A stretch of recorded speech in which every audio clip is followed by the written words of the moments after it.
อายุ15 ปีจะเอาผัวนะโอ้แต่อายุ15 ปีเพิ่นใจดีหลายทุกคนเลยอันนี้กับบ่แม่นลูกของเพิ่นแท้เด้เป็นลูกของผัวแต่เพิ่นก็หักซ้ำลูกเองพี่น้องเอ้ยตอนเจ้าเอาผัวอายุ15 ปีเนาะกระดองเจ้าเท่าใดอีพอสอบไปให้นะ7 ล้านแต่ตอนนี้กระดองลูกสาวเจ้าจะเอาเท่าใดอีกเอ้าเพราะว่าเขาอยากได้ลายลูกเอ้ยจะได้เท่าใดแม่เฒ่าได้40 ล้าน40 ล้านแต่สอบไปบอกเลยเด้ว่าขะดองข่อย15 ล้านข่อยก็เอาแล้วตอนนี้อยากได้ผัวแฮงแล้วบ่สอบไปแล้วเนาะอีเมจะว่าขะดอง40 ล้านได้แต่จะบอกข่อยเมื่อกี้นี้15 ล้านก็ได้เท่ากะไอเมย์ให้เอาบ่เอาได้เนาะคันเอาผัวอายุรุ่นน้อยๆก็คือเอากันแล้วเขาเจ้าปะส่วนหลายเนาะตอนน่ะจะเอากับไอพ่อสาวไปนี่เจ้า14 ปีหรือว่า15 ปีบ่แม่15 ปีโอ้ส่วนนี้พอสไปจักปีเลยแม่เฒ่าตอนนั้นจักแหละใหญ่เลยเนาะใหญ่แล้วมาสินอนแบบใดเนาะน้องแบบนี้นะห้องนอนเจ้านะผ้าห่มนี่อยู่ไสผ้าห่มเจ้าอยู่นี่มีแต่ซ้ำนี่คันสมมุติว่าคันมีผู้บ่าวมาเล่นแม่แอนเจ้าคือต้องขึ้นจุดนี้ของพันเจ้าตอนนี้อยากได้ผ้าห่ม2 โต๊ะจ้ะว่าเนาะแล้วก็ของพันที่2อยากได้หยังอีกน้องอยากได้ผัวแห้งบ่น้องอยากได้แห้งคันถ้าเจ้าว่าอยากได้แห้งอยากได้ผัวกับผ้าห่มตอนนี้ค่าดองเจ้าเท่าใด15 ล้านลดบ่ลดก็คือขึ้นกับบ่ขึ้นมีแต่15 ล้านนั่นแหละบ่าวเฒ่าก็เอาได้บ่าวนุ่มก็เอาได้บ่าวพังไทยเด้เอาได้เบิด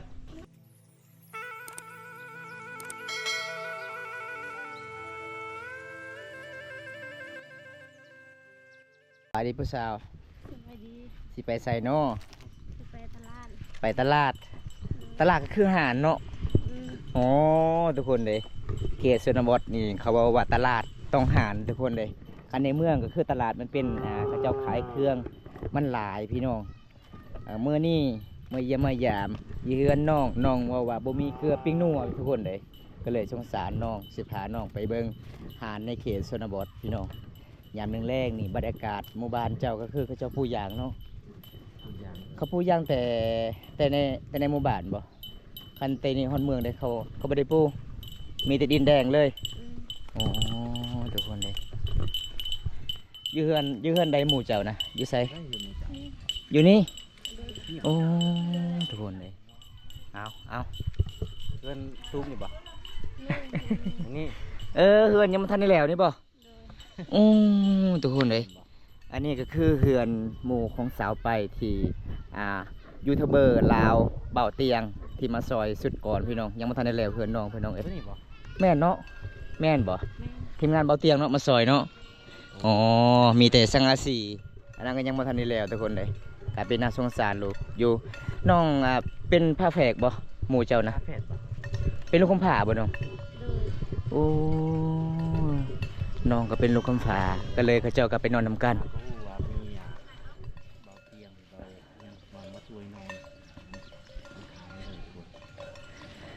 หมู่ของน้องนี่มีอายบ่มีโอ้เฮือนหลังนี้เนาะโอ้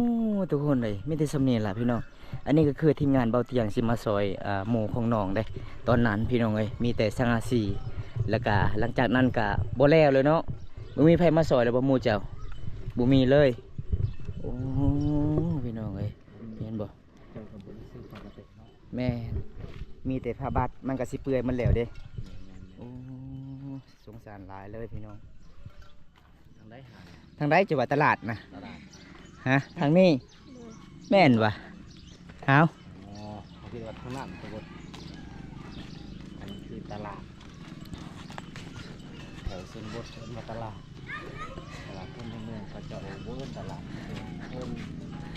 ห้างโอ้นี่แหละตลาดบ่น้อง ตลาดเซเว่นเกษตรบดเฮ็ดยังน้องแม่เฒ่าปิ้งไก่บ่โอ้ขายปิ้งเท่าใดน้องแม่เฒ่า10,000 เก็บโอ้ยปิ้งไก่ยังนี่นะปิ้งไก่ซิโนบ่ ปิ้งไก่พูนมังมีปิ้งไก่พูนมังมีเนาะโอ้หมู่บ้านเจ้าก็มีน้ำหูเสือไปแม่เฒ่าขายบ่น้ำสะอาดไปเอาซะไปเอาเนี่ยตุกนึง แล้วก็เกลือเป็นนัวขายบ่แม่เท่า มัน ขายหมด ขายเบิดแล้ว ยังยังคนเลยคือว่าเบิดแล้วเอา เรา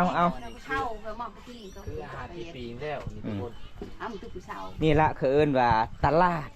สาวไปเอิ้นว่าตลาดเขตชนบทกะประมาณเท่านี้แหละพี่น้องอันนี้คือหารซีเวียนในเขตชนบท มันมี แม่เท่าว่ามีลูกไผ่บ่มาซอยบ่แม่เท่า นี่มาลายเบียกลายงา อ๋อไปฮุกข้าวให้แล้วโอ้ทุกคนเลย อันนี้คือผัวบ่ บัวค่อย โอ้ซอยกันเนาะแม่เท่าเนาะนี่ล่ะพี่น้องเขตชนบทเฮาหาเงินหาคำต้อง ไป ขาย 4 คน ลูกไผ่4คนโอ้ คนนึงยังบ่ได้เอาเมีย โอ้ลูกชายล่า ลูกชายลา ใส่ ยังบ่ทันเอาเนาะ กันเอา อืม ยังโชด ยังโสด ลูกสาวแม่บ่มี ลูกสาวบ่มีบ่ลูกสาวบ่ ลูกชาวมดเอาผัว โอ้แสดงว่าเบาตามมาบ่ทันแล้ว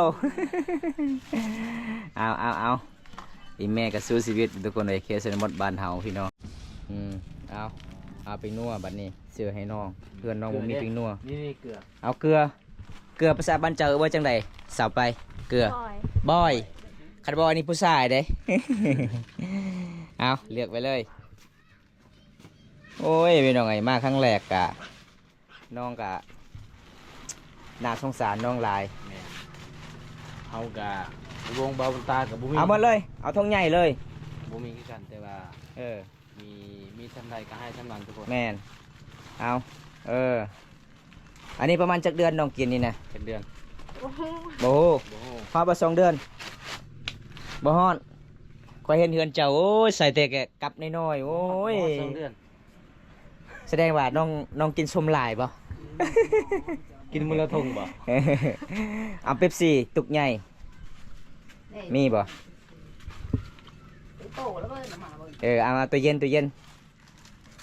เป็นไหน อืม โตเย็นแล้วเว้ย ถ้าได้นี่เกลือนี่ไหม เดี๋ยวชิป เอาไปได้แล้วบ่เกลือปิงนัว เอา ซื้อเลยเนาะเอาออกเลยเครื่องน้องเอามันออกนอกเลยให้แม่เท่าไรก่อน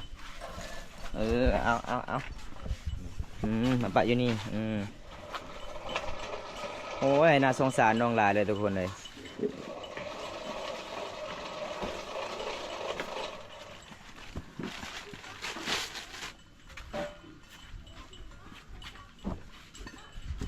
เอาไม่เท่าไรเด้อเอาไปทุกอย่างเองว่าทุกคน ตรงนี้รัก มี70กับ8เก่ามีแคน18,000 อันไหน อันนี้ก็อันนี้ก็18อันนี้ก็10อันนี้ก็20หั่น อืม 70 8 9 10 11 แสนเท่าไรไม่เท่าอันนี้ นี่ก็อันนี้110ก็คือ8,000 180,000โอเคเป็นนัวบัดนี้ เป็นหน่วยชาว6 180,000 แสนพอดี ยังไม่เท่า170,000เนาะ10,000นั่นนี่10,000บ่ แสนนึก 100,000ก็คือเส้นนึกเนาะเอา150,000 107,000ครบบ่ ยังเคยไปยังช็อก ครบแล้ว ผมแล้ว โดย เส้น70ครบแล้ว ความได้ ครับเอาไปบัดนี้ ถือไป ไหวบ่ บ่ เอาสิกลับเราทุกคนเลยเพราะว่าเป็นน่าสงสารน้องบ่มีเกลือปิงนัว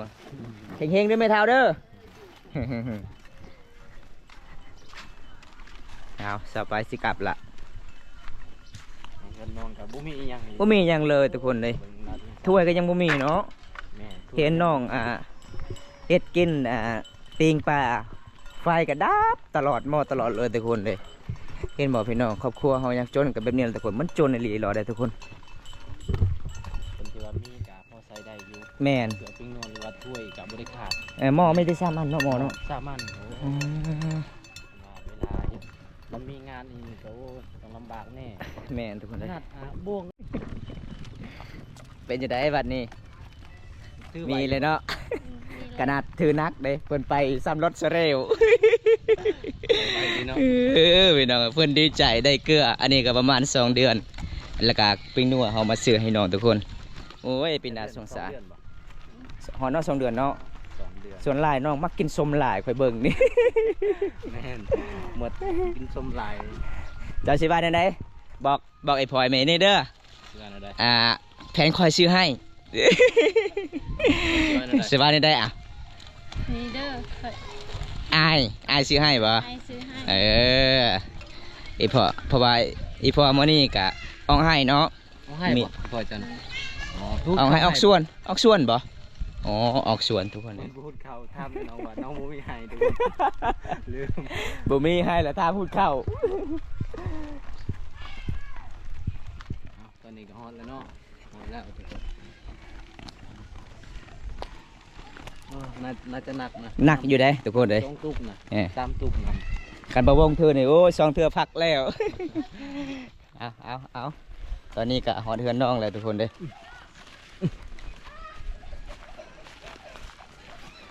ขึ้นเฮือนขึ้นศาลบัดนี้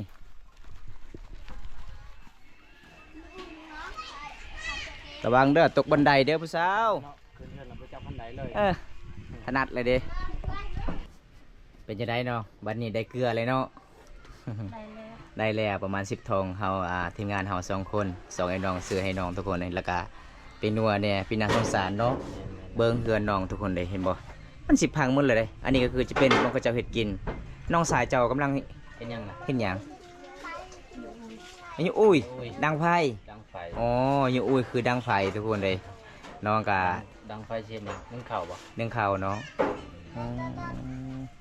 เดี๋ยวอนุญาตเข้าไปเบิ่งก่อนทุกคนน้องสายของเพิ่นเฮ็ดหยังแหน่พี่น้อง เป็นนัวนี่เนาะประมาณนั้น โอ้สบายดีเฮ็ดหยังนึ่งข้าวบ่แต่จะโดย 2 เดือน อ๋อเพิ่นว่าแต่จะโดยทุกคนเลยตอนนี้สาวไปอาจสิได้เกลือกินแล้วทุกคนอันนี้ก็คือห้องนอนสาวไปเด้เห็นบ่โอ้ยพี่น้องเอ้ยประมาณสำนี้ห้องนอนผ้าห่มกับประมาณสำนี้เลยทุกคนเลยมันยุกมันยะหลายเลยเครื่องเก่าโอ้สุกไวเนาะไม่เท่าเนาะเขาเจ้าเนาะ เขาเที่ยวเนาะ ส่วนสาวไปหากันมาแต่ตลาดเพิ่นว่าตลาดบ้านเฮาเอิ้นห้านทุกคนเลย มาแต่ตลาดละซุกเลยเนาะไอ้แม่เนาะ เขาย่างนี่ไม่เท่า เขายัง เขาย่างนี่นะ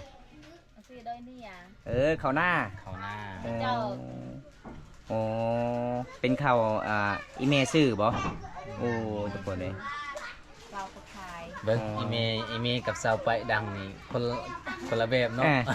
บัตรไอเมดังบัตรเดียวมันก็ติดไว้บัตรเฮาดังทรงเถื่อดับตลอดเลย ดับตลอดมันแบบนี้นะซุกอยู่ทุกคน โอ้เพื่อนเจ้ามีติดเขาใหญ่ๆเนาะ คนน้อยๆเบิ่งคนมีแต่คนน้อยเบิดนี่ทุกคน ใหญ่ อีเมเพื่อนแนมเบิ่งลูกสาวได้พี่น้องเอ้ยลูกสาวก็สวยเข้ายามแรง กุ้มบ่ซ้ำนี่บ่อยแม่ตอนแรงนี่กุ้มบ่ ต้ม อ๋อ ๆบ่แม่ตอนนี้แม่อยู่กับอีพอเสาไปประมาณจักปีแล้ว เคยอยู่นำเนี่ย โดย เคยอยู่เศร้าไป สาวปี ปี โอ้ เอาพวกอายุ15ปี จะเอาผัวนะโอ้แต่อายุ15 ปี โดย โอ้ ยัง ตอนนี้แม่ขึ้นเฮือนอีพอสไปนี่สไปยังหน่อยบ่ ยังน้อยซ้ำลูกเฮานะ โอ้ก็คืออีแม่ดูแลจนฮอดปานนี้เนาะโอ้พี่น้องอีแม่เพิ่นใจดีหลายทุกคนเลยอันนี้ก็บ่แม่นลูกของเพิ่นแท้เด้เป็นลูกของผัวแต่เพิ่นก็หักซ้ำลูกเองพี่น้องเอ้ยดูแลแต่น้อยจนฮอดใหญ่โอ้ยพี่น้องเอ้ย แสดงว่าจะมาอยู่เพื่อนนี่ก็20 ปีแล้วบ่ 20 ปีแล้ว ตอนเจ้าเอาผัวอายุ15 ปีเนาะเขาดองเจ้าเท่าใดอีพอสไปให้นะ 7 ล้าน 7 ล้าน โอ้ แต่ตอนนี้ขดองลูกสาวเจ้าจะเอาเท่าไรเอ็กเอา เพราะว่าเฮาอยากได้ลายลูกเอ้ย จะได้เท่าไรไหมเท่า ได้ อยากได้40 ล้าน 40 ล้าน ล้าน แต่คอยแต่สาวไปบอกเลยเด้ว่าขดองคอย15 ล้านคอยก็เอาแล้วตอนนี้อยากได้ผัวแห้ง อยากได้15 ล้านบ่พองพอเลยลูก อ๋อเพราะว่าเงินสมือนี่เงินเพอเนาะซื้อหยังมันก็แพงข้าวนี่ซอบหนึ่งเท่าไรไม่เท่า เอา ข้าว สอบหนึ่งเท่าใด 600,000 600,000ป้าย โอ้ โอ้ ไปซื้ออยู่สายอยู่เมืองบ่หรือว่าอยู่นี่ เราไปขาย เขาไปขายฮอดบานเลย เราคืนขับเพื่อนเลย โอ้โดยมาเมื่อนี้บริเห็นพอเท่าเนาะ เราเข้าไปให้ ไปให้ เสียยา อ่าโดยไหวเนาะเสาไปจะช่วยเขาเมื่อนี้ ไวเลย โอ้ยพี่น้องเอ้ยเอาน้องก็บ่สบายแน่บ่มีเงินซื้อยาเพราะว่ามันก็ยังบ่ทันได้ถอนพี่น้องเอ้ยหมู่บ้านน้องนี่เขาเจ้าซื้อแล้วบ่มันบ่ยังโอ้ ยังไม่ได้เปิดบ่ ยังบ่ได้เปิดเนาะหมู่บ้านบ่อำตา 3-4 เดือนแล้วเขาเจ้าซื้อ อืมเปิดไว ได้แล้วบ่สบายแล้วเนาะ อีเมลจะว่าขะดอง40 ล้านได้ แต่จะบอกคอยเมื่อกี้นี้15 ล้านก็ได้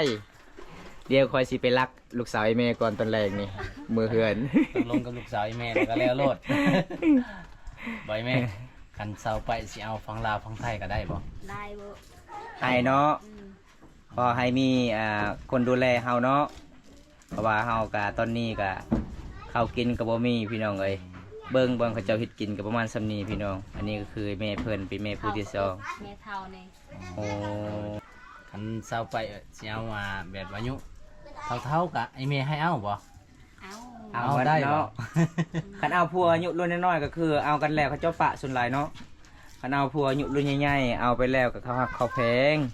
แม่นตอนน่ะจะเอากับไอพ่อเซาไปนี่เจ้า14ปีหรือว่า15ปีบ่แม่ 5 ปี 15ปีโอ้ ส่วนนี้พอสไปจักปีเลยไหมเท่าตอนนั้น จักแหละ ใหญ่เลยเนาะ ใหญ่แล้ว พ่อบอกสำบับบนตา จะซื้อให้ลูกเฮาขนมเตื้อกิน โดยก็ได้ก็สู้ๆอยู่ดีมีแฮงเด้อโดยมื้อหน้าก็สิไปเยี่ยมยามเจ้าอีก เอา คันลูกสาวจะเอาผัวควายสิบมาแล้ว ใครมักลูกเฮานะลูกเอ้ย โอ้ ใครสิมัก เป็นหยังคือ คนทุกข์คนยาก โอ้บุมีไฟมากเพราะว่าเขาทุกข์เขายาก โอ้ทุกคนเลย ได้ว่ามีบ่ครูบามาจีบลูกจังบ่มีเลย บ่มี ย้อนสาเหตุที่ว่าละทุกข์ยาก อืม ผู้ใดก็เห็นเฮือนเฮาทุกข์ยากผู้ใดก็บ่มักเนาะ อืม มื้อนี้ลูกมาเยี่ยมมายามมื้อหยังเด้อแม่เฒ่าเด้อของผักของตอนมีแต่เกลือกับปิ้งนัวนั่นล่ะ แล้วก็ปลาโลนึง ขอบใจเลยลูก โดย ลูกชื่อให้ปลากิน อื ชื่อ ม ให้แม่เท่ากินปลา ขอบใจหลายเด้อแม่เฒ่าเด้อกินข้าวไปว่าจังได๋จะโดย จะโดยบ่ จะโดย จะโดยกำเจ้า ชื่อการปลา จะโดยกากา ป่า อากาคือป่าเนาะบ้านเฮาเนาะ ป่า เอาพี่น้องเอ้ยมาเยี่ยมมายามสาวลาวมื้อนี้ครั้งแรกเลยน้องยอพาข้าวสุกินพี่น้องมีอาหารป่าเด้อันนี้ปลาทะเลเด้บ้านเฮาบ่มีทะเลแต่มีได้กินปลาทะเลเนาะเอากินก่อนเจ้าของกินก่อนส่วนแขกกินตำลังเด้ เคยกินบ่ปลาทูนี่นะ คือ เคยอยู่ อ๋อคิดว่าบ่เคยแซ่บบ่แซ่บก็น้องเอื้อบเองได้ อืมแซ่บปลาทูหรือว่าแซ่บหน่อไม้ เจ็บปลาทู แซ่บปลาทู แซ่บปลาทูน้องว่าทุกคนเลยน้องก็ส่วนแต่ละมื้อก็กินแต่หน่อไม้ตลอดเลย มามื้อนี้ได้กินปลาทูอีกเอาแซ่บๆพี่น้องแซ่บนำกัน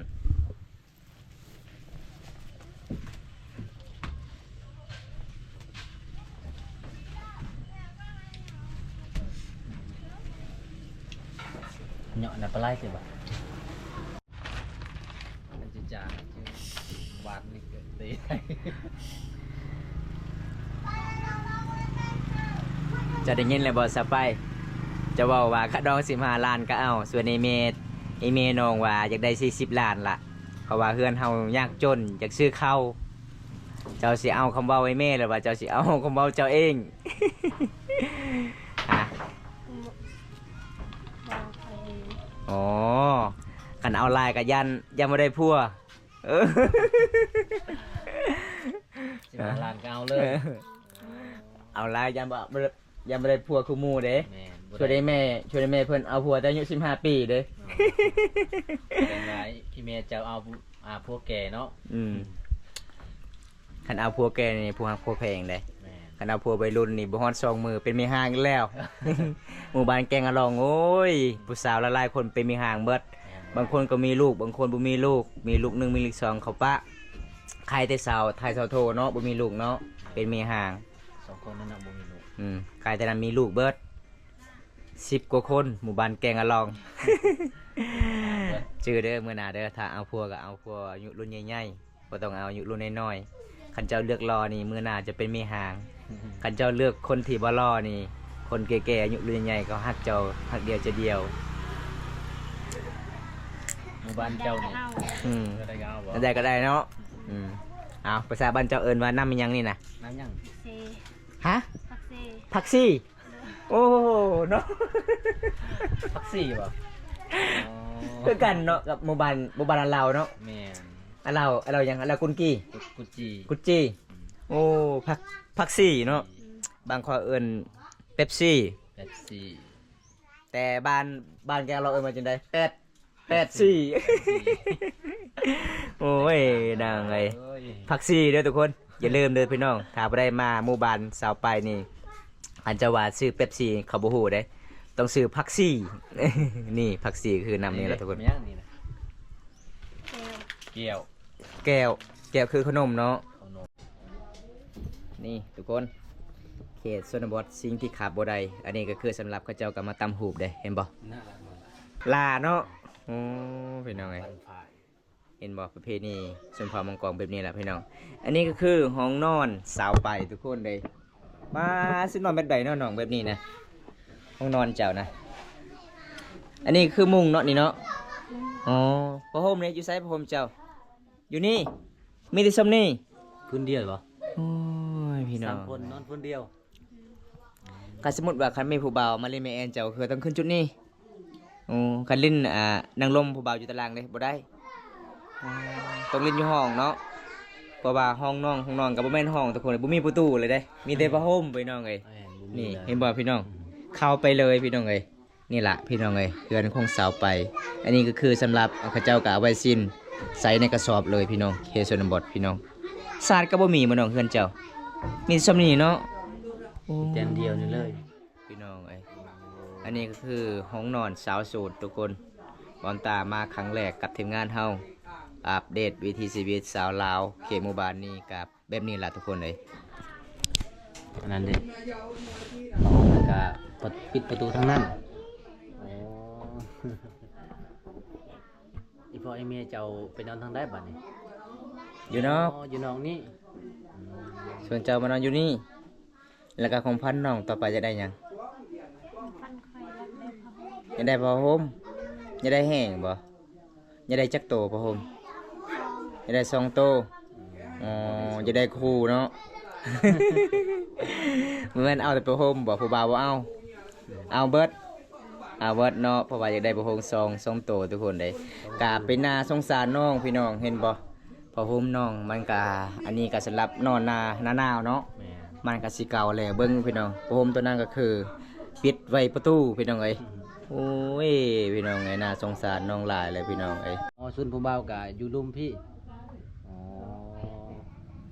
โดยผู้บ่าวมาทางใดเขาเจ้ามาลินนะ หายตื่นฟังแล้ว บ้านนาเล่าอ๋อบ้านนาเล่ากุจีนี่ผู้บ่าวเท่าหรือว่าผู้บ่าวนุ่มมาเล่นเจ้านะผู้บ่าวนุ่มผู้บ่าวเท่าบ่มีหรอ